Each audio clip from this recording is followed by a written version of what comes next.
ओम शांति। आज 22 सितंबर 2024 बाप दादा के आज के अव्यक्त मुरली है, अव्यक्त बाप दादा की। और ये रिवाइज्ड मुरली है।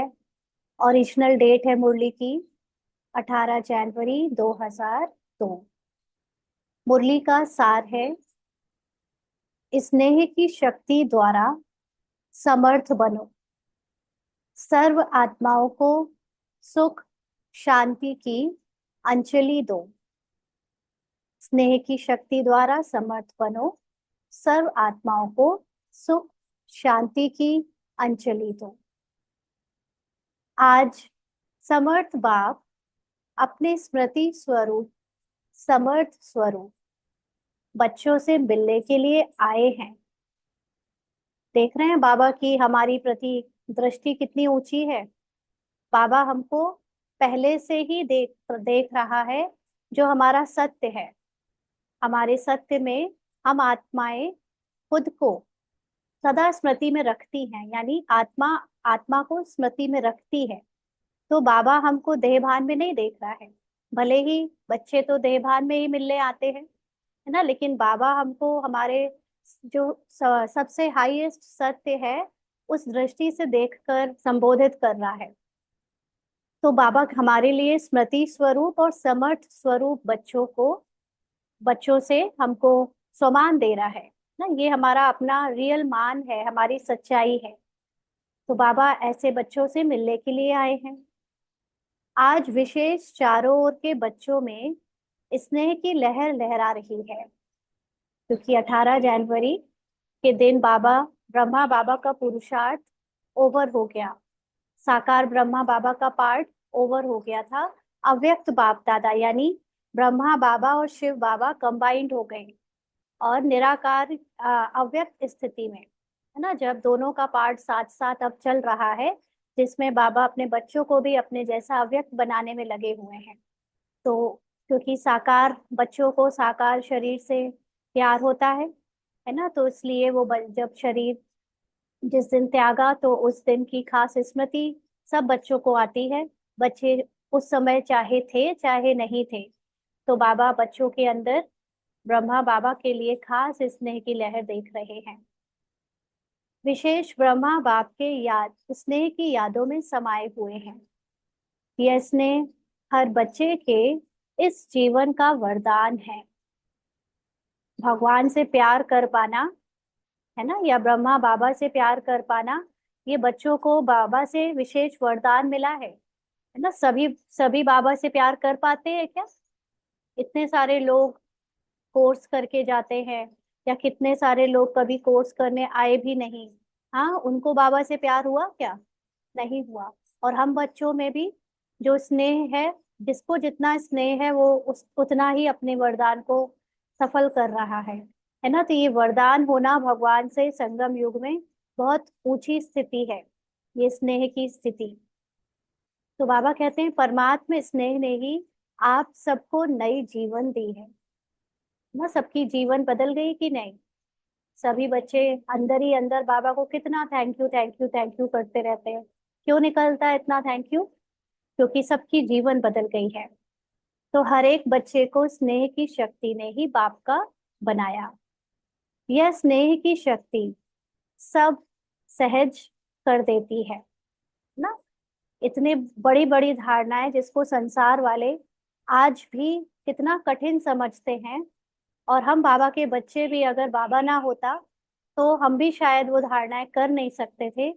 तो बाबा से स्नेह होने की वजह से, प्यार होने की वजह से, लगाव होने की वजह से कितनी बड़ी बड़ी धारणाएं सब कर रहे हैं, है ना। ब्रह्मचर्य जैसी धारणा, शुद्ध अन्न की धारणा, है ना, मन पवित्र रखने की धारणा, कितनी सहज बाबा के बच्चे बाबा से स्नेह के रिटर्न में कर रहे हैं। तो जब स्नेह में समा जाते हो तो कोई भी परिस्थिति सहज अनुभव करते हो। बाप दादा भी कहते हैं कि सदा स्नेह के सागर में समाये रहो। स्नेह छत्र छाया है, जिस छत्र छाया के अंदर कोई माया की परछाई भी नहीं पड़ सकती। वैसे अपने को आत्मा हम भूल सकते हैं, है ना, शरीर के भान में आ जाते हैं, ड्रामा की परिस्थितियों में फंस जाते हैं, माना माया में बार बार कहीं ना कहीं फंसते रहते हैं।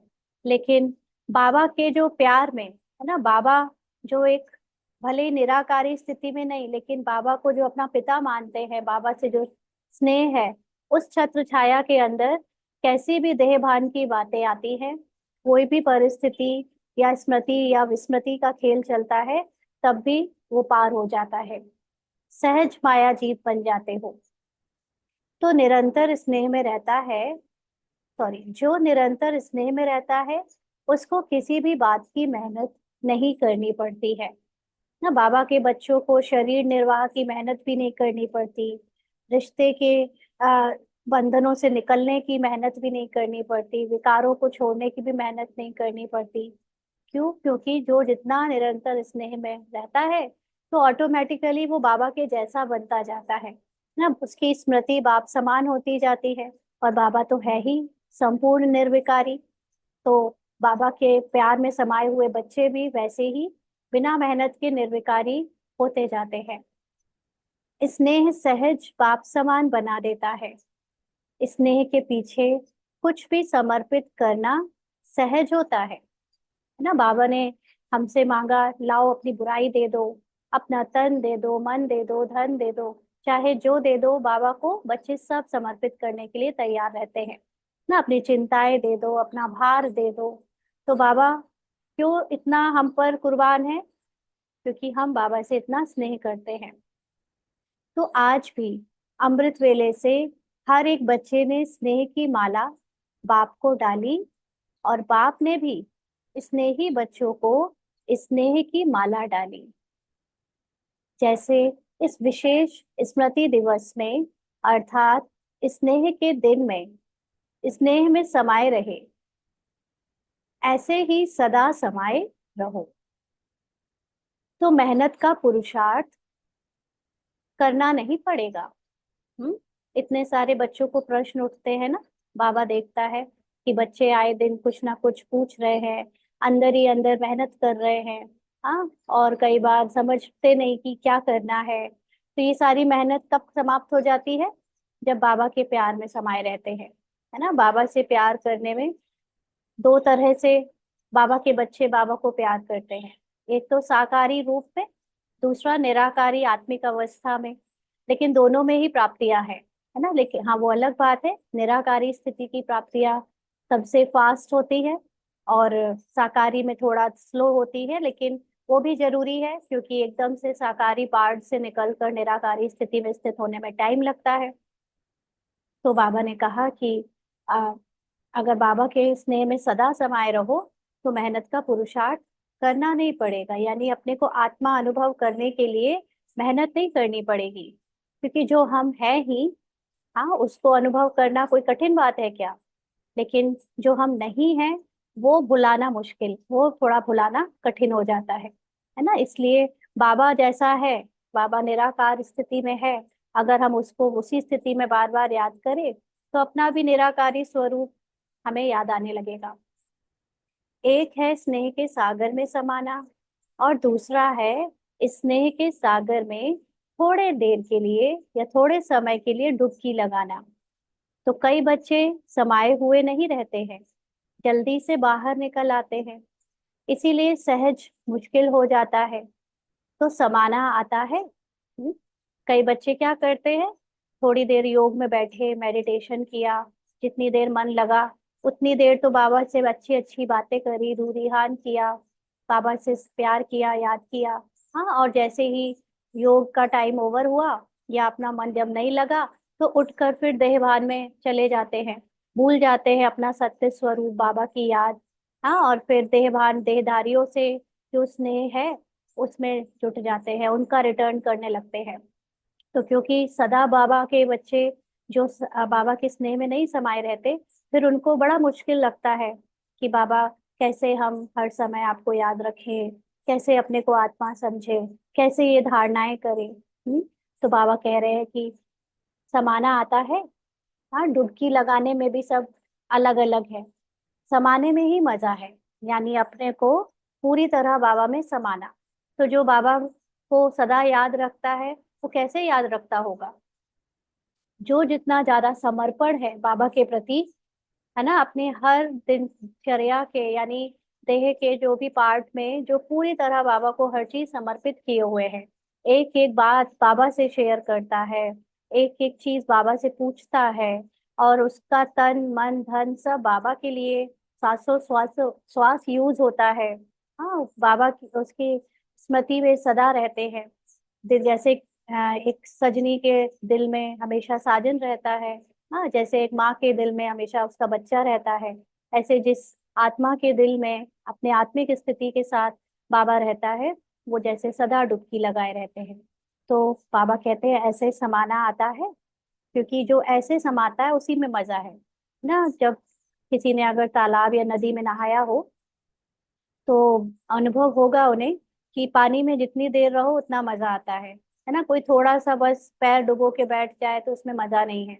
ऐसे ही जो बाबा स्नेह का सागर है, शक्तियों का सागर है, उस पर पूरा समर्पण करने का मजा ही कुछ और है। तो थोड़ा थोड़ा कभी कभी कोई कोई बात के लिए ही बाबा को याद करता है, उसमें उतना मजा नहीं है। तो ब्रह्मा बाप ने सदा बाप का स्नेह दिल में समाया, इसका यादगार कलकत्ता में दिखाया है, गंगा सागर में समाती है।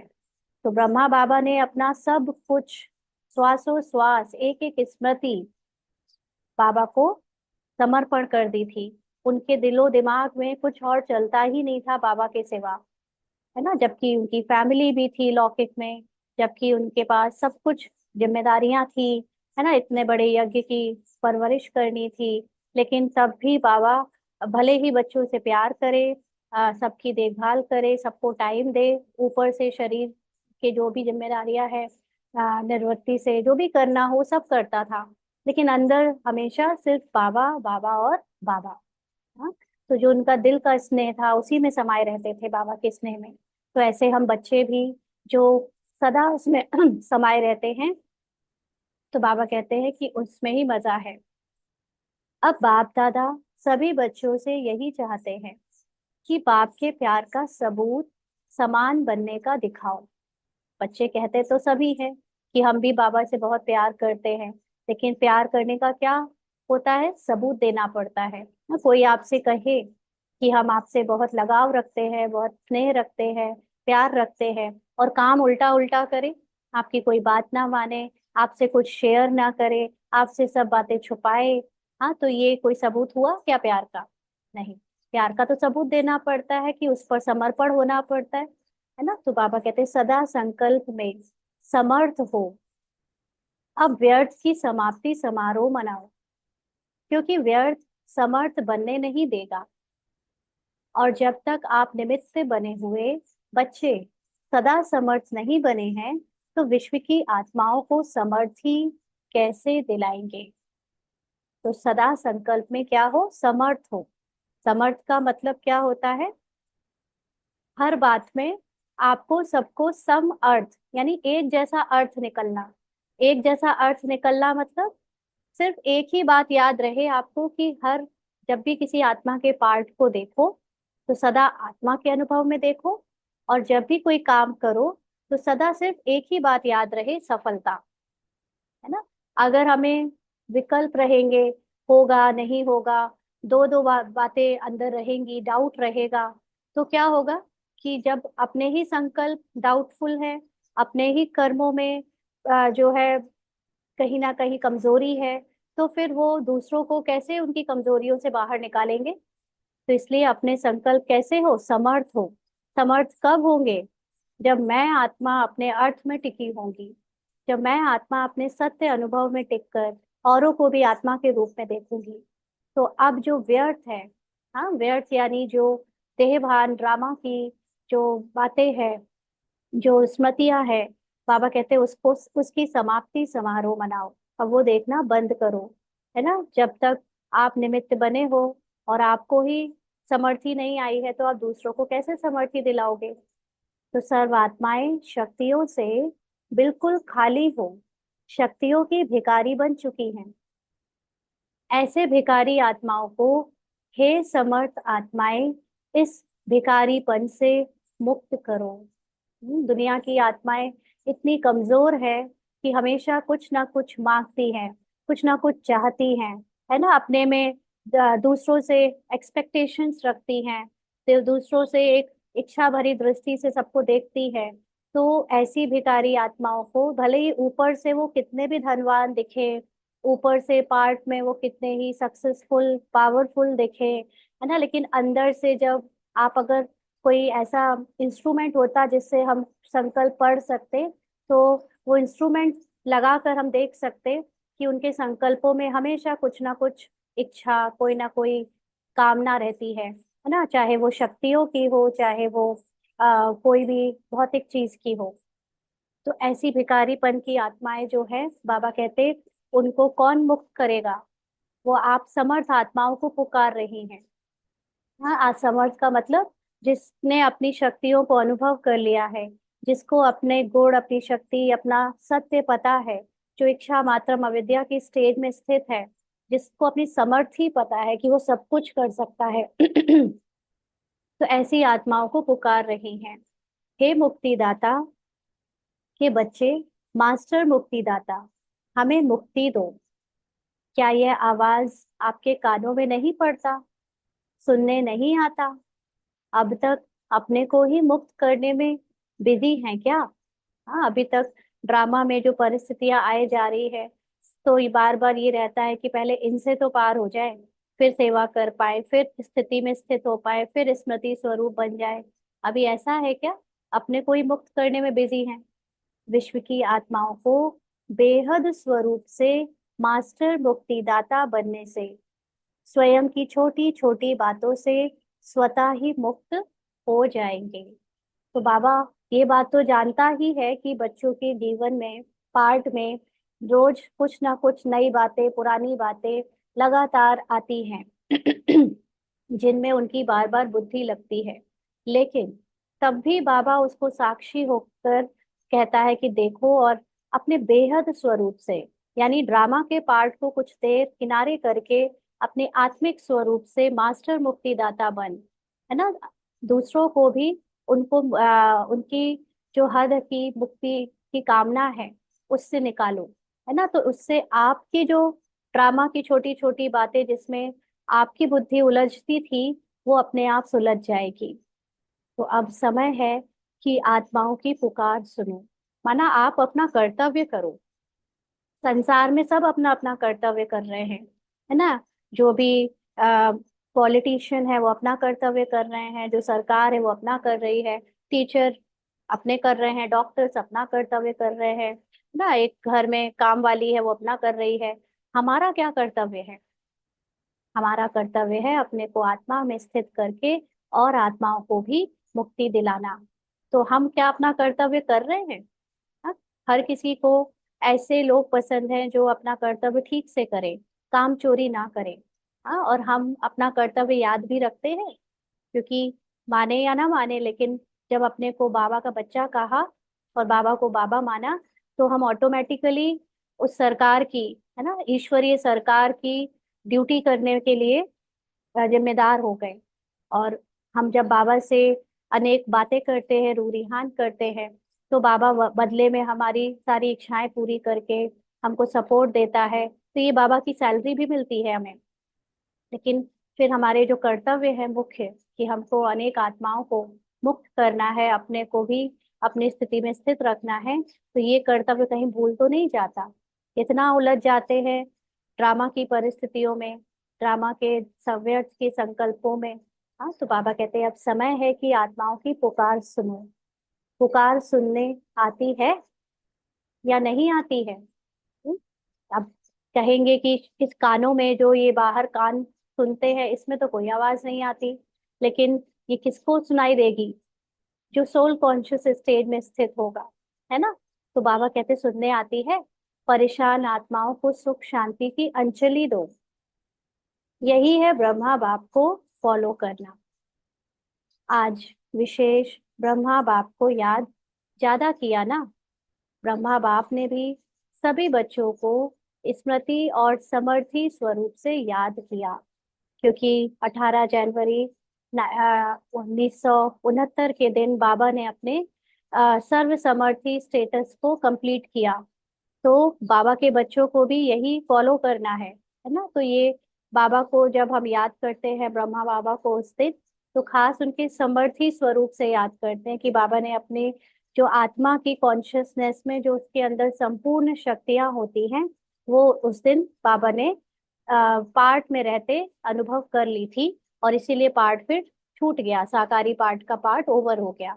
तो ऐसे ही हम बच्चों को भी ये याद रहता है कि हमें भी ऐसे ही करना है। हम्म। कई बच्चों ने ब्रह्मा बाप से रूरिहान करते मीठा मीठा उलाहना भी दिया कि आप इतनी जल्दी क्यों चले गए।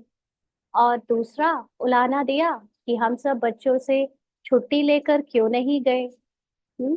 तो ब्रह्मा बाप ने बोला कि मैंने भी शिव बाप से पूछा कि हमें अचानक क्यों बुला लिया। तो बाप ने बोला, अगर आपको कहते कि छुट्टी लेकर आओ, तो क्या आप बच्चों को छोड़ सकते थे, या बच्चे आपको छोड़ सकते थे। आप अर्जुन का तो यही यादगार है कि अंत में नष्टो मोहा स्मृति स्वरूप ही रहे। तो ब्रह्मा बाप मुस्कुराए और बोले कि यह तो कमाल थी, जो बच्चों ने भी नहीं समझा कि जा रहे हैं, और ब्रह्मा ने भी नहीं समझा कि जा रहा हूं। सामने होते भी दोनों तरफ चुप रहे, क्योंकि समय प्रमाण सन शोज फादर का पार्ट ड्रामा की नोंद थी। इसको कहते हैं वाह ड्रामा वाह। सेवा का परिवर्तन नोंधा हुआ था। ब्रह्मा बाप को बच्चों का बैकबोन बनना था, तो अव्यक्त रूप में फास्ट सेवा का पार्ट बजाना ही था। हम्म। तो देखो, बाबा साफ साफ बता रहा है कि ब्रह्मा बाबा को भी नहीं पता था कि वो जाने वाले हैं, है ना। और ब्रह्मा बाबा के मुख से अननोइंगली ये डायलॉग्स बोले गए, है ना, कि अच्छा बच्चों, गुड बाय, ऐसा कुछ, हाँ, कि लास्ट वाला बाय है ये। और ये भी तीन शब्द बोले गए, निराकारी, निरहंकारी, निर्विकारी। तो ये सब बाबा को पता थोड़ी था कि मैं जा रहा हूँ इसलिए निकल रहा है। ये तो ड्रामा में नूंद थे, जो आज तक हम लोग याद करते हैं कि बाबा ऐसा बोलकर गए। और देखो, ये भी बाबा ने साफ साफ लिखा है कि ब्रह्मा बाबा भी नष्टो मोहा होकर गए। अगर उस समय बता देते कि मैं जा रहा हूँ, तो मोह इमर्ज हो जाता। तो बाबा भी कहीं ना कहीं लास्ट के पेपर में उन बच्चों को सहायता देता है कि वो नष्टो मोहा होकर शरीर छोड़े। कि जिस समय जिस स्थिति में वो रहते हैं ना, अगर कभी बाबा किसी से बहुत स्नेह करते हुए शरीर छोड़ता, तो फिर वो नष्टो मोहा नहीं माना जाता, है ना। इसीलिए बाबा ने भी अंत में, बाबा को ये पूरा सपोर्ट मिला कि नष्टो मोहा स्मृति से बाबा शरीर छोड़ पाए, क्योंकि बाबा को कहीं से भी ये रियलाइज नहीं हुआ कि वो जाने वाले हैं। तो ये चीजें बहुत गहरी गहरी बातें हैं, है ना। अगर हम अपने पुरुषार्थ में जब तक साकारी पार्ट बजा रहे हैं और निराकारी होने का अभ्यास कर रहे हैं, अगर हम पूरी ऑनेस्टी के साथ, सच्चाई और सफाई के साथ बाबा के बताई हुई श्रीमत पर पालन करते हैं, तो बाबा का एक्स्ट्रा सहयोग मिलता है पास होने में, है ना। तो बाबा हमें फिर तभी ले जाता है जब हम बाबा की याद में होते हैं।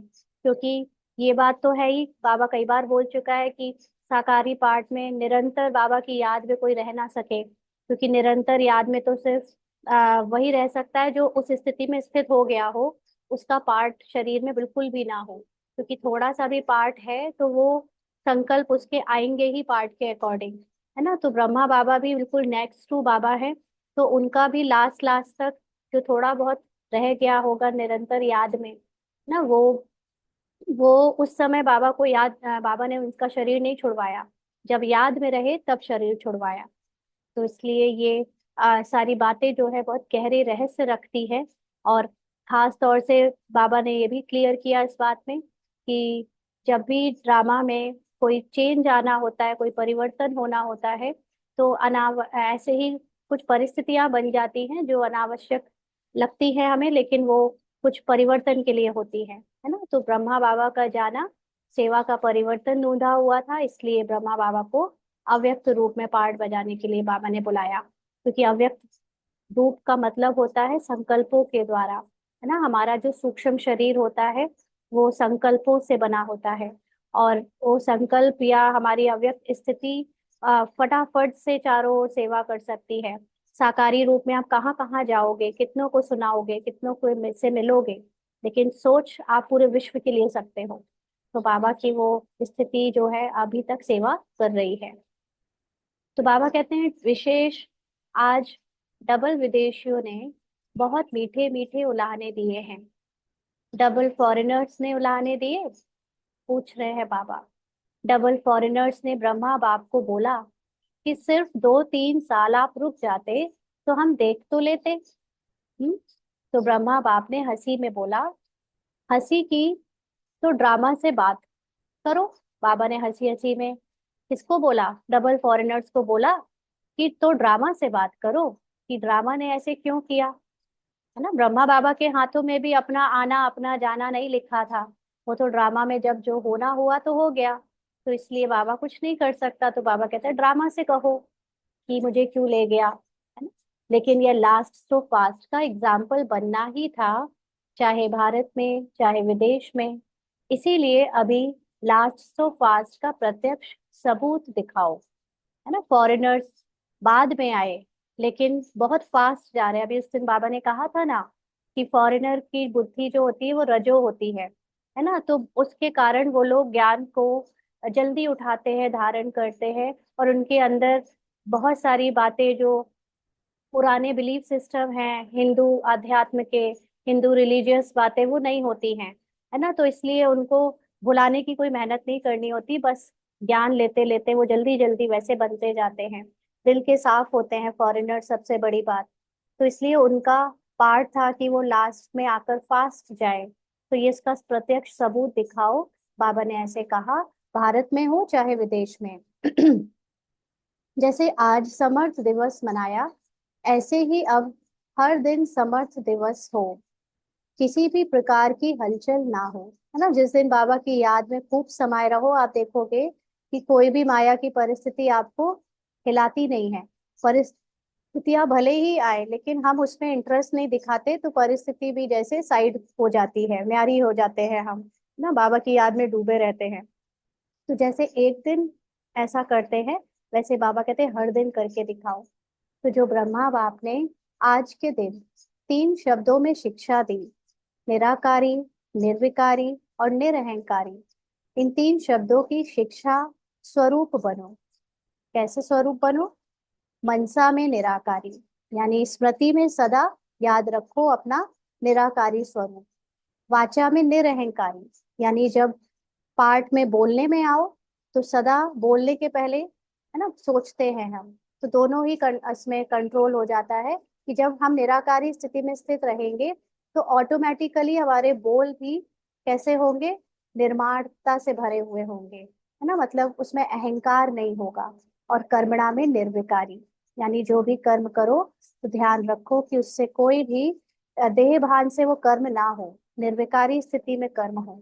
तो निराकारी एक मूल शब्द है। जो निराकारी स्थिति में मनसा से होगा तो ऑटोमेटिकली उसके वाचा निर्विकारी होगी और कर्मणा भी निर्विकारी होगी।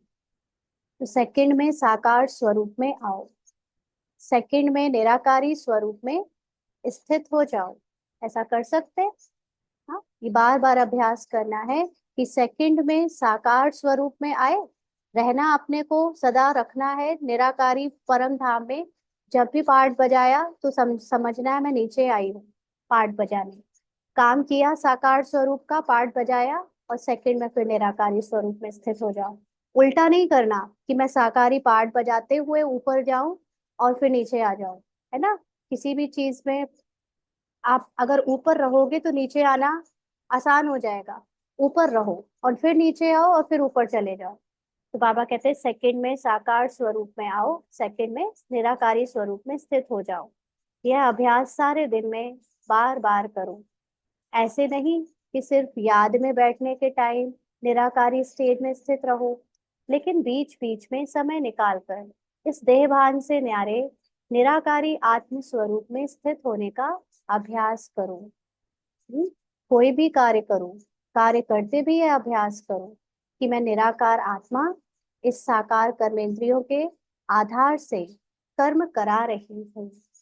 निराकारी स्थिति करावनहार स्थिति है ना। आत्मा निराकार, जब आत्मा बॉडी में है तब तो इसमें करंट है, तब तो ये देख सकती है, बोल सकती है, कुछ सोच सकती है, कर सकती है। तो जो आत्मा है उसकी स्थिति में स्थित रहो। मैं करंट, मैं वो एनर्जी, मैं वो शक्ति, है ना, मैं करारनहार हूँ। लेकिन अगर मैं हूं ही ना तो ये शरीर काम करेगा क्या? नहीं करेगा। लेकिन हम करने पर कर्ता बनकर जो याद कर लेते हैं और आत्मा को भूल जाते हैं, वो बाबा कहते हैं कि उसको ठीक करो ना अपनी। अभी उस दिन हम लोगों ने जो कोर्स का थर्ड डे था उसमें किया था ना, कि आत्मा याद रखना मतलब अपने गुणों को याद करना, अपने शांति को याद करना, शक्ति को याद करना, अपनी साउंडलेस स्थिति को याद करना। तो कर्म करते अगर हमें वो बिंदु रूप याद नहीं रहता, है ना, वो एक इमेजिनेशन नहीं कर सकते, तो कम से कम हम ये गुणों से जो हमारी शक्तियां है या जो हमारा रियल ट्रुथ है उसको ज्ञान में याद रखना, करावनहार स्थिति बनाना, ये निराकारी स्थिति में हो जाता है।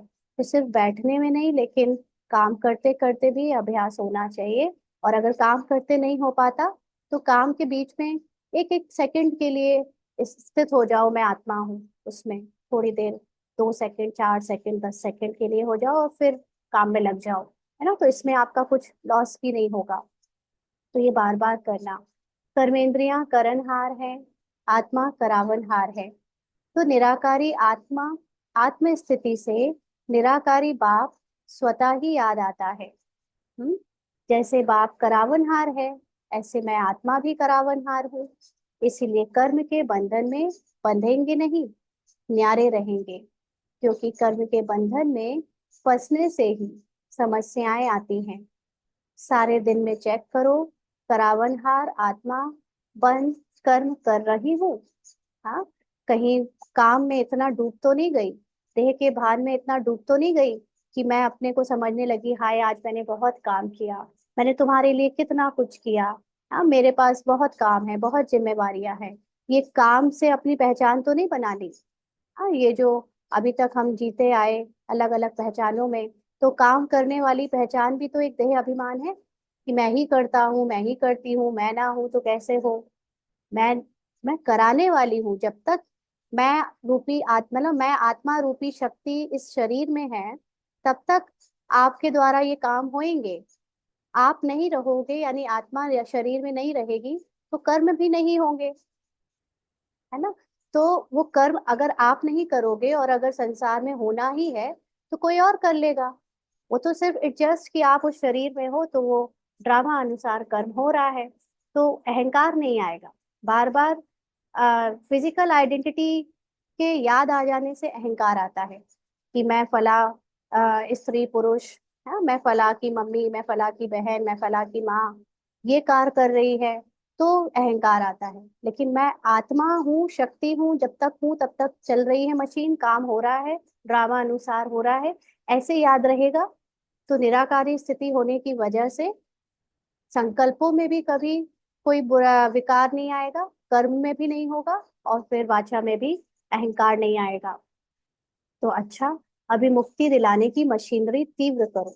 और जब हम बाबा के बच्चे इस तरह से जीवन जीते हुए, है ना, पार्ट प्ले करते हुए ये स्मृति को बार बार लाएंगे, स्मृति स्वरूप बनेंगे, तो फिर दूसरी आत्माओं को भी मुक्ति मिलेगी। क्योंकि वो भी हमसे ही तो सीखे हैं मैं और मेरेपन में फंसना। सबसे पहले ये मैं और मेरापन किसके अंदर आया था? हम देवताओं के अंदर ना, हमने देवता का पार्ट प्ले किया है, तो हम आत्माओं ने ही सबसे पहले गिरने का पार्ट शुरू किया होगा, और हमको देखकर दूसरी आत्माओं ने भी फॉलो किया। तो अब जब वो हमारे देखकर पूरी तरह वो भी ऐसे डूब गए हैं, तो उनको बाहर निकालने का काम भी हमारा है। अच्छा, इस बारी जो इस कल्प में पहली बार आए हैं वह हाथ उठाओ। बाबा ने कहा। तो नए नए आने वाले बच्चों को बाप दादा विशेष याद प्यार दे रहे हैं कि समय पर बाप को पहचान कर बाप के वर्षे के अधिकारी बन गए हैं। सदा अपने इस भाग्य को याद रखना कि हमने बाप को पहचान लिया। अच्छा, डबल फॉरेनर्स हाथ उठाओ। बहुत अच्छा। डबल फॉरेनर्स को बाप दादा कहते हैं कि ब्रह्मा के संकल्प की पैदाइश है। ब्रह्मा बाबा जब तक साकार में रहे, उनकी बहुत दिली इच्छा थी, बार बार वो संकल्प करते थे कि अभी तक मैं विश्व कल्याणकारी नहीं बना हूँ, मैं केवल भारत कल्याणकारी हूँ। क्योंकि भारत के ही बच्चे बने हैं, विश्व के बच्चे तो अभी तक आए ही नहीं, फॉरेनर्स बाबा के सामने आए ही नहीं, है ना। तो बाबा को ये बार बार संकल्प था कि फॉरेनर्स के भी आए, बाबा का ज्ञान लें। तो बाबा के रहते हुए बाबा ने संकल्प से जो चारों तरफ सेवा करी, फैलाया, है ना, उनको आवाहन किया।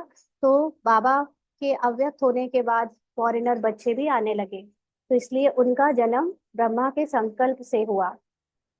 तो एक है डायरेक्ट मुख द्वारा वंशावली, यानी साकारी बाबा के द्वारा डायरेक्ट जो भारतवासी आए वो सब मुख वंशावली। और दूसरे है संकल्प द्वारा वंशावली, यानी बाबा के वो बच्चे जो बाबा के अव्यक्त होने के बाद आए हैं, वो बाबा के संकल्पों से आए हैं। तो बाबा ने कहा तो संकल्प शक्ति बड़ी महान होती है। जैसे संकल्प शक्ति फास्ट है, ऐसे ही आपकी रचना डबल फॉरेनर्स, फास्ट पुरुषार्थ और फास्ट प्रारब्ध अनुभव करने वाले हैं। इसीलिए सारे ब्राह्मण परिवार में डबल फॉरेनर्स, डबल सिक्की लधे हैं। कोई भी सेवा जब संकल्पों से की जाती है तो बहुत शक्तिशाली इसलिए होती है क्योंकि उसमें आत्मा की स्थिति से, सत्य की स्थिति से सेवा होती है। तो उस स्थिति में कोई भी आ, बार बार भागने का मौका ही नहीं मिलता है ना। जैसे साकार में आप किसी को बुलाओ, तो साकारी रूप में कोई दिखावे के लिए आपके पास आया, कुछ दिन मन लगा, फिर वो साकारी दुनिया में वापस लौट गया। लेकिन जिसका जन्म ही संकल्पों से हुआ है, उसके बाद संकल्प ही पकड़ लिए किसी के कि अब संकल्प ही तुम्हारे कहीं और जाएंगे ही नहीं, संकल्प को मैंने अपने वश में कर लिया है, तो कोई कहीं जा सकता है? नहीं जा सकता, है ना। तो जिनको बाबा ने अपने संकल्पों से अपने पास खींचा है ना, जो अपनी स्मृति से या किसी तरह के अंदर के अनुभव से बाबा के बने हैं, वो वैसे ही फास्ट पुरुषार्थ कर रहे हैं, संकल्पों से ही जल्दी जल्दी पकड़ रहे हैं ज्ञान को, अपने सत्य को अनुभव कर रहे हैं और उसका प्रारब्ध भी ले रहे हैं। तो बाबा डबल फॉरेनर्स को डबल सिक्की लदे कहता है। भारत के भाई बहने आपको देख करके खुश होते हैं कि वाह डबल फॉरेनर्स, वाह। डबल फॉरेनर्स को खुशी होती है ना, भले ही बाद में आए लेकिन बाबा ने कोई कमी नहीं छोड़ी उनको अपना अनुभव कराने के लिए। इंडियन ब्राह्मण से ज्यादा डबल फॉरेनर्स ब्रह्मा बाबा से प्यार करते हैं, जबकि उन लोगों ने कभी कोई मूर्ति पूजा नहीं करी, कभी उनके यहाँ पर, है ना, बॉडी को भगवान नहीं मानते हैं, लेकिन फिर भी कैसे अव्यक्त स्थिति में आने के बावजूद वो ब्रह्मा बाबा से इतना प्यार कर पाते हैं, है ना। तो ये देखकर सभी को खुशी होती है। बाबा कहते हैं कितनी खुशी है, बहुत है, कोई ऐसी चीज ही नहीं जिससे तुलना कर सके ना। खुशी का कोई पैरामीटर नहीं हो सकता। तो डबल फॉरेन में भी सुन रहे हैं, देख भी रहे हैं, अच्छा है। यह साइंस के साधन आपको बेहद की सेवा करने में बहुत साथ देंगे और सहज सेवा कराएंगे, है ना। यही तो आप सब लोग जूम से, इंटरनेट से, फोन से, कितने सारे बाबा के बच्चों की सेवा हो रही है ना। तो बाबा ने ही कहा हुआ था कि साइंस के साधन से ही बाबा की प्रत्यक्षता होगी। लेकिन कई बार कुछ ब्राह्मण इसको गलत कहते हैं ना, कहते हैं साइंस में ज्यादा नहीं लगो, ज्यादा इसमें फंसो नहीं, हाँ ये सब खत्म हो जाएगा ना। ये बातें उनको समझ में क्यों नहीं आती? क्योंकि साकारी देहभान है ना, जिसको ये बात क्लियर है कि जब बाबा ने ही साइंस के साधन बाबा के बच्चों के लिए निकाले हैं, तो इसकी सेवा फिर क्यों ना हो, कैसे ना हो, है ना। तो इसलिए ये बाबा खुद ही बोल रहा है कि साइंस के साधनों से बेहद की सेवा होगी, जिससे बहुत सहजता से सेवा होगी। अभी तो सेंटर से बहनों ने कितनी सेवाएं करी, गांव गांव गई। अब तो फिर भी सबके पास अपनी पर्सनल गाड़ियां हो गई हैं, लेकिन पहले तो बस से जाना, बैलगाड़ियों से जाना, पैदल चलना, साकारी शरीर को कितना देना पड़ता था, मेहनत, एफर्ट, तब एक एक बच्चा निकलता था। अभी तो कितना घर बैठे, है ना, हजारों लोग निकल आते हैं। तो ये इतनी सहज सेवा बाद में आने वालों के लिए बाबा की गिफ्ट है कि आपकी सेवा आपको फटाफट से सेवा कराएगी। तो आपकी स्थापना के कनेक्शन से ही यह साइंस की भी तीव्र गति हुई। यानी जैसे जैसे बाबा के बच्चों को सेवा में आगे बढ़ना था, है ना, अनेक आत्माओं को लाना था, वैसे साइंस भी आपकी हेल्पफुल होती रही। भले ही लगता रहा कि साइंस दूसरी चीजों में भी उतना यूज हो रही है, लेकिन मुख्य यूज तो बाबा के बच्चों के काम में आ रही है। अच्छा, सभी पांडव समर्थ है ना, कमजोर तो नहीं? सभी समर्थ हैं, पूछ रहे हैं बाबा।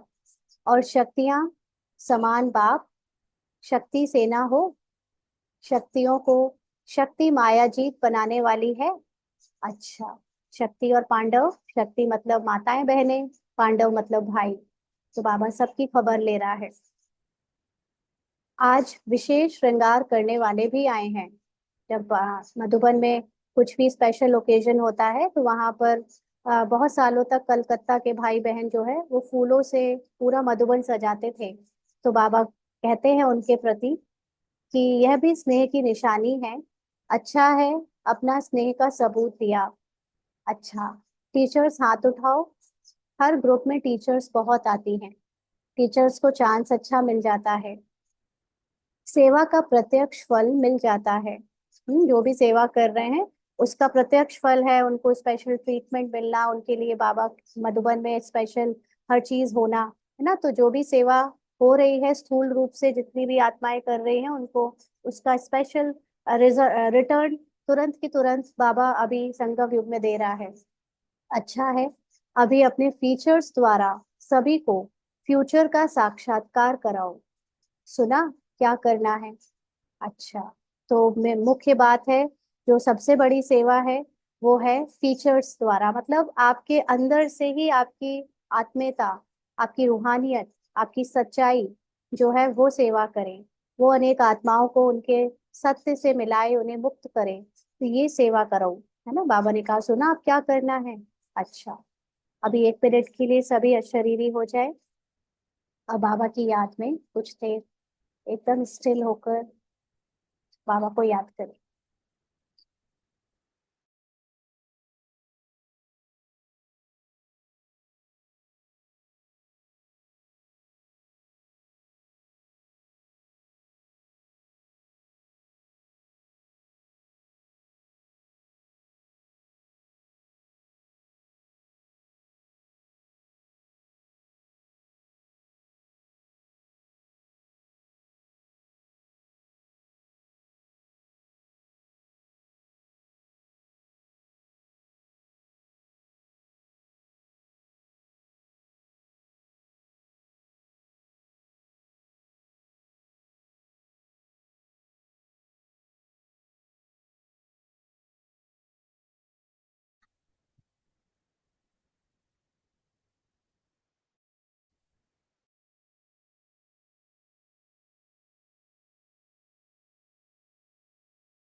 आगे बाबा ने कहा मधुबन वाले हाथ उठाओ। तो बाबा ने कहा बहुत अच्छा, मधुबन वालों को चांस बहुत मिलते हैं, इसीलिए बाप दादा कहते हैं मधुबन वाले हैं रूहानी चांसलर्स। ना बाबा मिलन में मधुबन वाले तो हमेशा ही वहां होते हैं। तो बाबा उनको कहते हैं कि आप हो चांसलर, रूहानी चांसलर। चांसलर हो ना, सेवा करनी पड़ेगी। फिर भी सबको मधुबन निवासी राजी तो कर लेते हैं ना। यानी मधुबन में जितने भी भाई बहन सेवाओं के लिए रहते हैं उनकी सेवा से सब संतुष्ट होकर जाते हैं।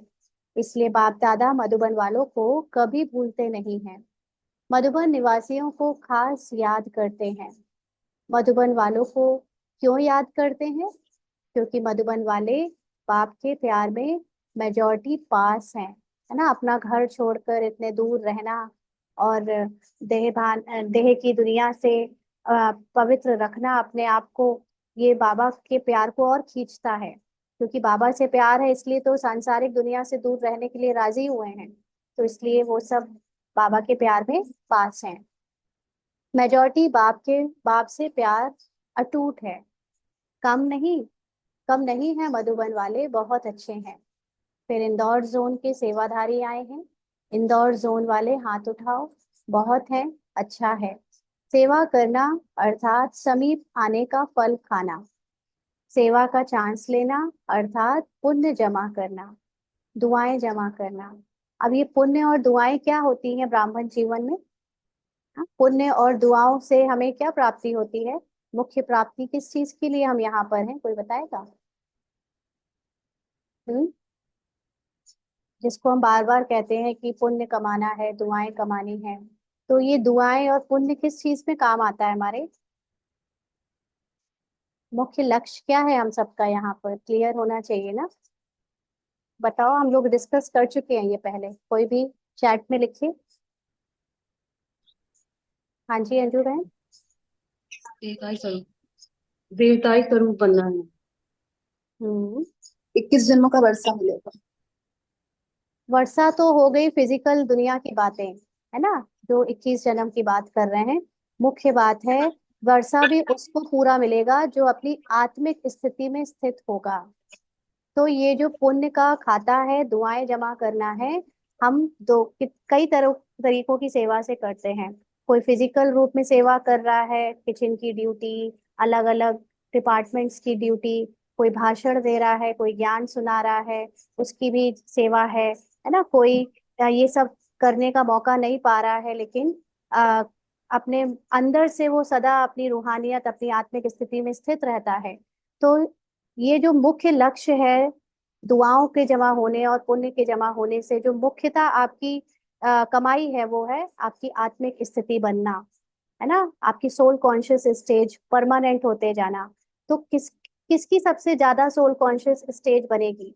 जो स्थूल सेवाएं ज्यादा कर रहे हैं, जो ज्ञान वाचा सेवा ज्यादा कर रहे हैं, या जो अंदर से अपनी आत्मिक सेवा में अपने को आत्म अभिमानी बनाने में लगे हुए हैं? बताएं। ये भी बहुत क्लियर होना चाहिए, क्योंकि अभी ना ब्राह्मणों में होड़ लगी है फिजिकल सेवा करने की। हम्म कि जो अंदर जो से अपने जो अपने सेवा में लगा हुआ है। जो जो दीदी आत्म अभिमानी बन रहा है। राइट। तो चलते फिरते आत्मा काम अभिमानी बन करते, के सेवा में लगा हुआ। हाँ, जो अब सेवा में लगा हो, सेवा के लिए कोई जरूरी नहीं है कि सेवा आपकी ब्राह्मण्स की ही सेवा हो। अगर कोई अपने घर रहते लौकिक की भी सेवा अपने को आत्मा समझ के कर रहा है, उसको ये भान नहीं है कि मैं स्त्री पुरुष के रूप में या किसी की भाई बहन माँ पिता पत्नी हूँ, वो सिर्फ अपने को आत्मा समझ के सेवा कर रहा है, उसकी कमाई बड़े से बड़े डिपार्टमेंट को संभालने वाले से, अगर वो आत्माभिमानी नहीं बन पाया है, तो उसका रिजल्ट ज्यादा है ना। तो इस बात में हमें बहुत क्लियर रहना है कि ये होड़ में ना जाए कि हमको कोई फिजिकल सेवा मिलनी चाहिए, चाहे वो ज्ञान सुनाने की, चाहे वो फिजिकल काम करने की, डिपार्टमेंट की, है ना। अंदर से चेकिंग करें। अगर आपके अंदर सच्चाई सफाई आत्मिक स्थिति नहीं है, तो आप चाहे जितनी बड़ी सेवाएं अपने विशेषताओं से कर लो है ना, क्योंकि बाहर की सेवा विशेषता अनुसार मिलती है, या जिस आपको मिलती है तो आप उस चीज में बहुत निपुण हो जाते हो, तो करते करते बार बार बाबा की शक्ति से। लेकिन अगर ये इतनी सेवा सब कुछ करने के बाद भी अगर आपकी सोल कॉन्शियस स्टेज नहीं बनी, कल भी बाबा ने मुरली में कहा था ना, अभी हद और बेहद के पार जाना है। हद होता है लौकिक आइडेंटिटीज और बेहद होता है ब्राह्मण आइडेंटिटी। तो ये जो ब्राह्मण आइडेंटिटी में भी हम अपने को कभी टीचर समझते हैं, कभी हमें ये सेवा के निमित्त बनाया गया है, कभी हम तो ये करते हैं वो करते हैं। ये जितनी भी आइडेंटिटीज हैं, इससे भी पार जाना है, और इससे पार की दुनिया है निराकारी आत्मिक स्मृति। तो जो जितनी ज्यादा आत्मिक स्मृति में टिकता है, उसका वो पुण्य का खाता रिटर्न में उसको कंप्लीट सोल कॉन्शियसनेस में बना देता है ना। तो इसीलिए पहले के आप अभी भी पता होगा कि ऐसे कई सन्यासी जंगलों में और कहीं कहीं हैं, या कई सालों से वहां पर हैं, आज दिखते नहीं हैं। वो कोई स्थूल दुनिया की सेवा नहीं करने आए हैं, है ना, स्थूल में दुनिया को नौकरी या फाइनेंशियल या कोई फिजिकली रूप में सपोर्ट नहीं कर रहे हैं। लेकिन वो जो उनकी सोल कॉन्शियस स्टेज है, वो जहां भी है, वहां से पूरे संसार सधा हुआ है। उनकी पवित्रता, जो उनकी सोल कॉन्शियस स्थिति है, उससे संसार में आज भी जो पॉजिटिविटी बची हुई है वो है। तो वो आत्मा जो घर एक कमरे में बैठकर अगर आत्मिक स्थिति को बनाए हुए है, वो कई ऐसे 100 200 हजारों आत्माओं से ज्यादा पावरफुल है जो फिजिकली सेवा कर रहे हैं। तो इस धोखे में ना जाए कि हमें फिजिकल सेवा अगर नहीं मिल रही है तो हम हम मतलब किसी काम के नहीं हैं, आप कुछ नहीं कर रहे हो, आप सिर्फ आत्मिक स्थिति में स्थित हो, तो आपके पास भगवान की दुआएं हैं, आपके आत्मिक स्वरूप की दुआएं हैं। और मनुष्यों की दुआएं, मनुष्य रूप में दुआएं मिलने से कई गुना ज्यादा पावरफुल दुआ होती है जो आत्मिक स्थिति की दुआ मिलती है ना। तो इसलिए अब उस दुआ का अभ्यास करो कि वो दुआ मिले, ना कि ये है पार्ट में तो करते रहें, इसकी कोई बात नहीं, लेकिन हम यहाँ पर ज्यादातर जैसे गृहस्थी देखते हैं, गृहस्थियों को सेंटर में ऐसे सेवा नहीं मिलती सबको, है ना। तो आप सबसे बड़ी सेवा कर सकते हो, इसलिए जो बोला गया है वंदे मातरम, है ना, जब एक एक माता घर में रहते हुए आत्माभिमानी स्टेज से सेवा करेगी, एक एक घर को मंदिर बना देगी, शिवालय बना देगी, तो उसका गायन होगा, वो सारे एक एक माताओं का गायन होगा। और वो समय अब आ चुका है कि माताएं अब आगे बढ़े, है ना। आगे बढ़े का मतलब जरूरी नहीं कि सेंटर जाके सेवा करे, लेकिन जहां पर हो वहां आत्माभिमानी होकर सेवा करो। द्वापर युग में ऐसी प्राप्ति होती है, आत्मिक स्थिति में रहकर कर्म करने से ही पुण्य होगी। बिल्कुल, गुण भी आएंगे, दूसरी आत्मा प्रकृति भी सेवा होती रहेगी। बिल्कुल, आपकी आत्मिक स्थिति में स्थित होते ही ऑटोमेटिकली जिसको जो चाहिए वो मिलता जाता है ना। तो ये है आपका सबसे हाईएस्ट स्टेज। फिजिकल सेवा के लिए जो मरे जा रहे हैं, बाबा ने कल अव्यक्त इशारे कहा था ना, जिसको जो चाहिए मान नाम शान वाली उनको दे दो, आप तो अपनी स्थिति में स्थित हो जाओ, आप सबसे ज्यादा आप आपसे ऊंचा विजयी फिर कोई हो नहीं सकता। तो ये धोखा देने वाली माया से निकलो और रियल में अपनी आइडेंटिटी में टिक जाओ, है ना। तो अच्छा है ये ज्ञान समझ में आ जाए जिसको।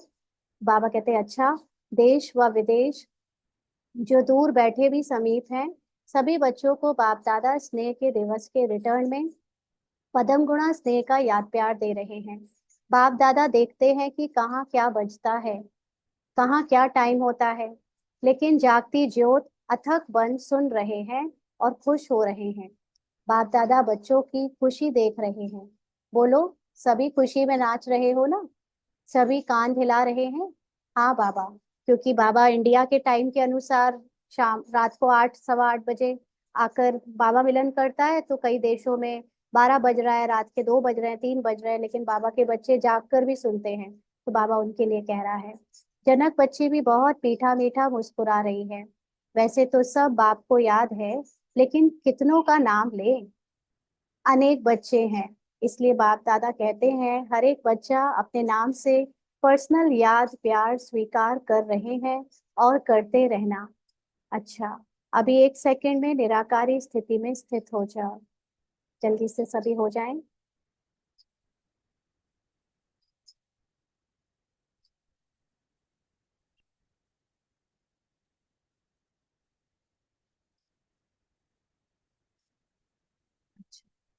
लिविंग वैल्यूज की ट्रेनिंग चल रही है। बाबा ने कहा अच्छा, सेवा का साधन है लिविंग वैल्यूज, क्योंकि देहभान में डूबे हुए लोगों को आध्यात्मिक कैसे बनाया जाए। सबको तो आत्मा परमात्मा समझ आता नहीं है ना। तो उनको जीते जी कैसे वैल्यूज सिखाए जाएं, जैसे हमारी सिस्टर शिवानी सिखाती है ना। तो वो वैल्यूज की बहुत सारी क्लासेस हो रही है, टीचर्स को सिखाया जा रहा है कि आप लोग जाकर इस तरह से उनको अच्छे गुणों के साथ जीवन कैसे जिए, ये सब कुछ चल रहा होगा। तो बाबा को ये नोटिस दिया गया, तो बाबा ने कहा कि लिविंग वैल्यूज कराते कराते अपनी लवली लिविंग का अभ्यास बढ़ाते रहना, है ना। दूसरों को हम शारीरिक रूप से पार्ट में कैसे अच्छे से पार्ट प्ले करें ये तो सिखा रहे हैं, लेकिन अपने आत्मिक स्मृति को नहीं भूल जाना कि वो भी हमें बनानी है। अच्छा, बाप दादा आज एक बात गुलजार बच्ची को कह रहे थे कि विशेष मुबारक दे रहे थे कि ब्रह्मा तन की सेवा, जैसे इस रथ ने भी 33 वर्ष पूरे किए, यह भी ड्रामा में पार्ट है ना। इस दिन जो गुलजार दादी को भी 33 वर्ष पूरे हो गए, शिव बाबा का रथ बने हुए, बाप दादा का रथ बने हुए, तो बाबा उसकी मुबारक दे रहे हैं। बाप की मदद और बच्ची की हिम्मत दोनों मिलकर पार्ट बजाते हैं। अच्छा, सर्व सदा स्नेह के सागर में समाये हुए, सदा लव में लीन रहने वाले, सदा करावनहार आत्मा स्वरूप में स्थित रहने वाले, सदा 3 शब्दों के शिव मंत्र को प्रत्यक्ष जीवन में लाने वाले, सदा बाप के समान मास्टर मुक्तिदाता बन विश्व की आत्माओं को मुक्ति दिलाने वाले, ऐसे सर्वश्रेष्ठ आत्माओं को बाप दादा का याद प्यार और नमस्ते। दादी जी से फिर बाबा ने कहा आज के दिन बाप ने, दादी जी मतलब प्रकाशमणि दादी, आज के दिन बाप ने बच्चों को विशेष विश्व के सामने प्रत्यक्ष किया। है ना, उस दिन जब ब्रह्मा बाबा जब शरीर छोड़ रहे थे तो उन्होंने प्रकाशमणि दादी के हाथों में अपना हाथ देकर उनको विल कर दी कि आगे की जिम्मेदारी तुम संभालोगी। है ना, तो उस दिन ब्रह्मा बाबा के से अलग फिर दादी से हर चीज पूछ पूछ कर होने लगी। तो बाबा कहते हैं उस दिन बच्चों को प्रत्यक्ष किया। बाप करावनहार बने और बच्चों को करनहार बनाया। अच्छा है, यह स्नेह की लहर सभी को समा देती है। अच्छा, सभी को चलाने की विधि आ गई है ना। चलाते चलाते बाप समान अव्यक्त बन जाएंगी। है ना, जितना आप जिम्मेदारियों को बड़ा रूप में संभालते हो, आपको ये अनुभव होने लगता है ये मैं नहीं कर रहा, ये मैं नहीं कर रही। ना, छोटी जिम्मेवारियों में फिर भी एक देहभान ज्यादा आता है। बड़ी जिम्मेवारियों में अपनी पहले की समर्थी और अब की समर्थी में जब जमीन आसमान का फर्क देखते हैं तो ऑटोमेटिकली अव्यक्त होते जाते हैं। सहज पुरुषार्थ है दुआएं। सारे दिन में कोई भी नाराज नहीं हो, दुआएं मिले। दुआएं कैसे मिलेंगी? कोई भी आपसे कैसे नाराज नहीं होगा जब आप सदा बाप समान स्थिति में स्थित रहोगे। है ना, तो आपका पार्ट भी परफेक्टली प्ले होगा। ये है फर्स्ट क्लास पुरुषार्थ। सहज भी है ना, फर्स्ट क्लास पुरुषार्थ बाबा ने साफ साफ कहा। दुआएं मतलब अपनी सोल कॉन्शियस स्टेज में स्थित रहना। इससे हम कई बार बाहर से कैसे सबके साथ अच्छे से रहे, बाहर सबको कैसे खुश रखें, क्या करें क्या नहीं करें, इसमें हम फंसे रहते हैं। लेकिन बाहर की चिंता छोड़कर अगर अपने आत्मिक स्थिति में स्थित होने का अभ्यास बढ़ाएं तो ऑटोमेटिकली सब कुछ फर्स्ट क्लास होता है। तो सहज भी है, फर्स्ट भी है। ठीक है ना, शरीर कैसा भी हो लेकिन आत्मा तो शक्तिशाली है ना। तो जो आप सभी बच्चों ने 14 वर्ष की तपस्या की, वह तपस्या का बल सेवा करा रहा है। अभी तो आपके बहुत साथी बन गए हैं, अच्छे अच्छे सेवा के साथी हैं। है ना, 14 वर्ष के अंदर बाबा ने उनकी आत्माभिमानी स्टेज बनाने का बहुत तगड़े से मेहनत कराई थी। ना, तो वो आत्माभिमानी स्टेज जो दादियों की है, उसमें सभी जानते हैं कि दादियों के बीच में कभी कोई मनमुटाव नहीं हुआ। कितने स्नेह से प्यार से सब मिलकर रही, किसी को कोई ईर्ष्या नहीं कि इसको क्यों बना दिया, मुझसे क्यों नहीं कराया। जो आज देखने में आता है वो कितना ईर्ष्या और हर चीज से भरा है, लेकिन दादियों के समय आत्मिक अनुभूति के कारण जो संगठन था वो इतना स्ट्रांग था। है ना, और उसी से आज इतना बड़ा यज्ञ चल पाया। तो असल में जो उस स्थिति में स्थित होकर आ, आगे बढ़ता है उसका इटर्नल पार्ट हो जाता है ना। और जो ऊपर ऊपर से सिर्फ कर रहा है उसके लिए आज है कल नहीं होगा। तो बाबा ने कहा अच्छे अच्छे सेवा के साथी हैं, बस आपको देखकर खुश होते हैं। दादियों का होना ही काफी होता था, वो कुछ ना करे लेकिन बस सबको ये अंदर से रहता था दादी तो है ना, यही बहुत है। ठीक है, फिर बड़े भाइयों से बाबा ने कहा ड्रामा अनुसार जो सेवा के प्लान बनते हैं वह अच्छे बन रहे हैं। और हर एक सदा संगठन में स्नेह व दुआएं लेने के लिए बालक सो मालिक का पाठ पक्का कर एक दो को आगे बढ़ाते हुए, एक दो के विचारों को भी सम्मान देते हुए आगे बढ़ते हैं तो सफलता ही सफलता है। सफलता तो होनी ही है, लेकिन अभी जो निमित्त आत्माएं हैं उन्हों को विशेष स्नेह के संबंध में लाना, यह सबके पुरुषार्थ को तीव्र बनाना है। जो भी निमित्त आत्माएं हैं, है ना, जितने भी टीचर्स और वो सब जिस डिपार्टमेंट को संभालने के लिए जो भी मुख्य मुख्य आत्माएं हैं, उन उन सबके बीच में भी स्नेह होना चाहिए ना, क्योंकि सब अपने अपने बॉडी कॉन्शियसनेस में है। क्योंकि ब्राह्मण कॉन्शियसनेस भी अच्छा खासा अहंकार का कॉन्शियसनेस है। मैं फला कम हूँ क्या, मैं कम ज्ञानी हूँ क्या, मुझे निमित्त बनाया है ना, ऐसे कर करके सबके बीच में मन मुटाव हो जाता है। तो उन सबको स्नेह में लाना, बाबा कहते हैं जो इसमें एफर्ट करता है वो सब उसका पुरुषार्थ भी तीव्र बनता जाता है। तो स्नेह निस्वार्थ स्नेह, जहाँ निस्वार्थ स्नेह है वह सम्मान देंगे भी और लेंगे भी। तो ये अक्सर देखा जाता है कि हम ऊपर से तो स्नेह दिखाते हैं, लेकिन जहाँ पे बात आ जाती है निस्वार्थता की वहां पे कई लोग चूक जाते हैं। है ना, क्योंकि थोड़ी थोड़ी बातों में मनमुटाव हो जाना मतलब सम्मान नहीं देते एक दूसरे को। तो वर्तमान समय स्नेह की माला में सबको पिरोना, यही विशेष आत्माओं का कार्य है। क्योंकि ये बहुत थोड़ी सी आत्माओं में होता है कि सबको प्यार से चलाना, सब उनसे प्यार करें। बहुत कम आत्माओं में ऐसा हो पाता है जिनको कहते हैं ना अच्छे लीडर्स। तो लीडर्स लीडर क्यों बनते हैं? क्योंकि वो सबको प्यार दे पाते हैं। बाकी फिर अगर या तो कोई अच्छा लीडर बन जाए या अच्छा फॉलोवर बन जाए तो ही ठीक से हो सकता है। अगर फॉलोवर लीडर बनने की कोशिश करता है या लीडर भी अगर पक्का लीडर नहीं है तो वो अक्सर गिर जाता है। तो इसलिए निस्वार्थ स्नेह सबको सीखना चाहिए ना। वर्तमान समय स्नेह की माला में सबको पिरोना, यही विशेष आत्माओं का कार्य है।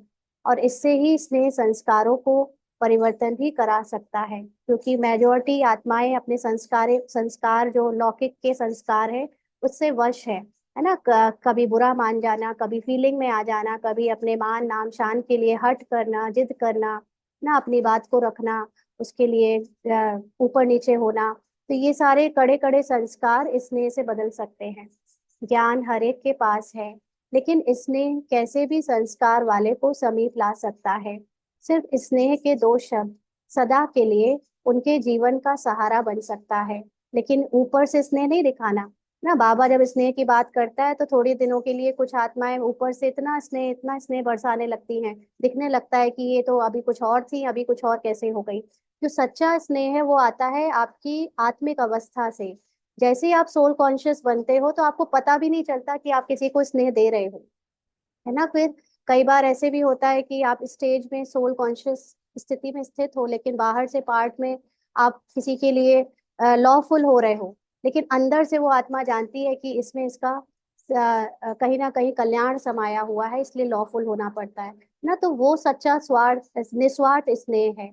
सिर्फ ऊपर से दो प्यार के शब्द बोलना, वो स्नेह तो स्वार्थ वाला हो गया कि हमारी पर्सनालिटी में कहीं भी दिखे ना किसी को कि हम अंदर से आत्म कॉन्शियस नहीं है ना। क्योंकि ये रावण की एक चाल होती है, ऊपर से दिखाना, अंदर से बदले ना बदले ऊपर से सब कुछ अच्छा अच्छा दिखाना, सबसे तारीफ पाना, सबसे एक अच्छी इमेज बनाना सबके सामने। लेकिन जो सच्चा पुरुषार्थी है वो ऊपर की इमेज के लिए कभी नहीं डरेगा, वो अंदर से अपने आप को चेंज करेगा, है ना। तो इसलिए हमेशा निस्वार्थ पुरुषार्थ करना है। तो बाबा कहते हैं निस्वार्थ स्नेह जल से जल माला तैयार कर देगा। ब्रह्मा बाप ने क्या किया? स्नेह से अपना बनाया। ब्रह्मा बाबा सबसे स्नेह करते थे तो लॉफुल भी रहते थे ना। तो आज इसकी आवश्यकता है ना। ऐसे सोनीपत के लिए मीटिंग हो रही है, वहां अनुभूति कराने के लिए साधनों का उपयोग कैसे करें। बाबा कहते वह तो प्लान बना रहे हैं कि हर एक के संकल्प विचारों को जो विशेष मेजॉरिटी स्वीकार करे वह बनाओ। अनुभूति तब करा सकेंगे जब अनुभूति स्वरूप बनेंगे। अंडरलाइन, है ना। हम लोग बहुत प्रोग्राम्स करते हैं और सोचते हैं कि अनेक आत्माओं को मेडिटेशन सिखाएं, ऐसा बनाएं वैसा बनाएं, लेकिन ऊपर से बनाने से ये प्लान करने से कुछ नहीं होता जब तक खुद आपने अनुभव नहीं किया है। तो अनुभूति आप तब दूसरों को करा सकेंगे जब स्वयं अनुभूति स्वरूप बनेंगे। अच्छा, आज का वरदान है दृढ़ता की शक्ति द्वारा सफलता प्राप्त करने वाले त्रिकालदर्शी आसनधारी भव। दृढ़ता की शक्ति द्वारा सफलता प्राप्त करने वाले त्रिकालदर्शी आसनधारी भव। तो बाबा ने समझाया कि दृढ़ता की शक्ति श्रेष्ठ शक्ति है, जो अलबेलेपन की शक्ति को सहज परिवर्तन कर देती है। किस बात की दृढ़ता? दृढ़ता तो वैसे पार्ट में हर चीज में दिखाई जाती है, लेकिन हम हर चीज में दृढ़ता दिखाने का पुरुषार्थ करें इससे बेहतर है सिर्फ एक बात में दृढ़ रहें, और वो बात है कि मैं आत्मा हूँ। मैं आत्मा पार्ट बजाने वाली पार्ट से न्यारी हूँ। अगर इस बात की दृढ़ता है, सदा काम करते चलते फिरते कुछ भी करते, तो ये दृढ़ता की जो शक्ति है वो आपको हर काम में सफलता प्राप्त कराती है, क्योंकि उस समय आप ड्रामा के ज्ञान को त्रिकालदर्शी बनकर याद रखते हो, है ना। तो बाबा ने कहा कि बाप दादा का वरदान है, जहाँ दृढ़ता है, दृढ़ता का मतलब सही से समझना है, दृढ़ता का मतलब मैं आत्मा हूँ इस बात में दृढ़ रखना, वहां सफलता है ही। सिर्फ मैं नहीं, लेकिन हर एक आत्मा है ना। सबको आत्मिक दृष्टि से देखना। सिर्फ जैसा समय वैसी विधि से सिद्धि स्वरूप बनो। तो इसमें भी हमें बाहर से सोचने की जरूरत नहीं है कि सिद्धि कैसे मिले, विधि क्या होगी। एक ही विधि है, अपने को आत्मा में स्थित कर लो, फिर जो पार्ट में बजना है वो बजेगा, और जो बजेगा आत्मिक स्थिति से वो बेस्ट बजेगा, तो सिद्धि मिल जाएगी। हाँ, आत्मा की स्थिति में दृढ़ता में रहना, बिल्कुल। कोई भी कर्म करने के पहले उसके आदि मध्य अंत को सोच समझकर कार्य करो और कराओ। तो फिजिकल रूप में आदि मध्य अंत को सोचने में तो बहुत टाइम लग जाएगा, लेकिन आत्मिक अवस्था में जब मैं जानती हूँ कि हर हाल में जो काम हो रहा है वो ड्रामा अनुसार हो रहा है, आदि मध्य अंत मुझे याद है मतलब ड्रामानुसार जो होना है वो फिक्स्ड है। तो मैं अपनी आत्मिक अवस्था में स्थित होकर साक्षी होकर जब पाठ बजाऊंगी तो वो है त्रिकालदर्शी आसनधारी स्टेज। तो बाबा कहते हैं अर्थात त्रिकालदर्शी आसनधारी बनो तो अलबेलापन समाप्त हो जाएगा। संकल्प रूपी बीज शक्तिशाली दृढ़ता संपन्न हो तो वाणी और कर्म में सहज सफलता है ही। तो आपका संकल्प रूपी बीज मतलब आत्मिक स्थिति में स्थित होने का जो संकल्प है, अगर ये शक्तिशाली है, दृढ़ है, तो आपके वाणी से जो बोला जाएगा, कर्म में जो आएगा, वो ऑटोमेटिकली बेस्ट आएगा, है ना, उसका उससे सफलता मिलनी ही है। स्लोगन है सदा संतुष्ट रहे, सर्व को संतुष्ट करने वाले ही संतुष्ट मणि हैं। तो दूसरों के पार्ट को चाहे जो जैसा पार्ट बजाए, अपना पार्ट चाहे जैसा बजे, हर हाल में हर चीज में संतुष्ट रहने वाला ही जो दूसरों को संतुष्ट कर पाता है। तो अपनी संतुष्ट मणि की स्टेज में सदा स्थित रहना है कि मैं जो हूँ जैसी हूँ, दूसरे जो है जैसे हैं पार्ट में, मैं उससे संतुष्ट हूँ क्योंकि सबकी अनादि स्थिति तो सेम है। अच्छा, आज के अव्यक्त इशारे हैं। जब तक किसी में अंश मात्र भी कोई रस दिखाई देता है, असार संसार का अनुभव नहीं होता है, बुद्धि में यह नहीं आता है कि यह सब मरे पड़े हैं, तब तक उनसे कोई प्राप्ति की इच्छा हो सकती है। लेकिन सदा एक के रस में रहने वाले एक रस स्थिति वाले बन जाते हैं। हाँ, किसी में भी अगर फिजिकल वर्ल्ड में, इस दुनिया में कुछ भी इंटरेस्ट है, यहाँ तक कि ब्राह्मण पार्ट में भी अगर किसी को इंटरेस्ट बहुत आ रहा है कि मैं फला दीदी बन जाऊं, फला सिस्टर बन जाऊं, फला सेंटर की इंचार्ज बन जाऊं, फला सेवा के निमित्त बन जाऊं, अगर इस बात में भी इंटरेस्ट है और उनको ये आसार संसार अनुभव करने का अभी बुद्धि में कहीं ना कहीं थोड़ा सा लगाव है ना, ये नहीं समझते कि सब मरे पड़े हैं, इसमें क्या लगाव रखूं ना। हम सेवा के नाम पर कई बार बहुत अटैचमेंट रखते हैं और कहते हैं कि बाबा की सेवा है ना तो क्यों नहीं करेंगे। हाँ, लेकिन ये बाबा की सेवा बाबा के प्यार की वजह से नहीं हो रही है, लेकिन अपना कुछ सूक्ष्म इच्छा है इसलिए हो रही है ना। तो जब तक ऐसी इच्छाएं हैं तब तक उन्हें जो प्राप्ति की पूरी तरह इच्छा नहीं हो सकती, जो अपनी सोल कॉन्शियस स्टेज की प्राप्ति है। तो जो ऐसी इंटरेस्ट से, जो ऐसे किसी भी बाहर की दुनिया से या पार्ट की इंटरेस्ट से मुक्त हैं, वही एक रस स्थिति में स्थित हो सकते हैं। तो उन्हें मुर्दों से किसी प्रकार की प्राप्ति की कामना नहीं रह सकती। माना मुर्दे, मुर्दे कौन, जो कुछ ना कुछ देह भान में फंसे रहते हैं, चाहे ब्राह्मण ही क्यों ना हो, है ना, कि हम इस आइडेंटिटी में फंसे हैं, अब उस आइडेंटिटी में फंसे हैं। जो कंप्लीट सोल कॉन्शियस स्टेज में स्थित हैं, उनको किसी भी तरह की फिजिकल आइडेंटिटी वालों से कोई कामना नहीं, क्योंकि खुद ही इतने कमजोर हैं कि आज भी बाहर की इच्छा रखी हुई है, आज ही बाहर से अपनी पहचान बनाना चाहते हैं। तो ऐसी आत्माओं से क्या कामना करनी ना। तो कोई विनाशी रस अपनी तरफ उन्हें आकर्षित नहीं कर सकता। उन्हें पार्ट में भी कैसी कोई इच्छा है, ऐसी चीजें उन्हें आकर्षित नहीं करती। उन्हें जस्ट अपने सोल कॉन्शियस स्थिति का ही पूरा लगाव है, आसक्ति है, वो सिर्फ उस स्थिति में स्थित होना चाहती है, बाकी पार्ट में उन्हें कोई इंटरेस्ट नहीं है। बजा रहे हैं क्योंकि जब तक पार्ट है तो बजेगा, लेकिन बाबा जिसको कहता है समर्पण बुद्धि से बजा रहे हैं, हमें इसमें कोई इच्छा आ सकती नहीं है। अच्छा, ओम शांति।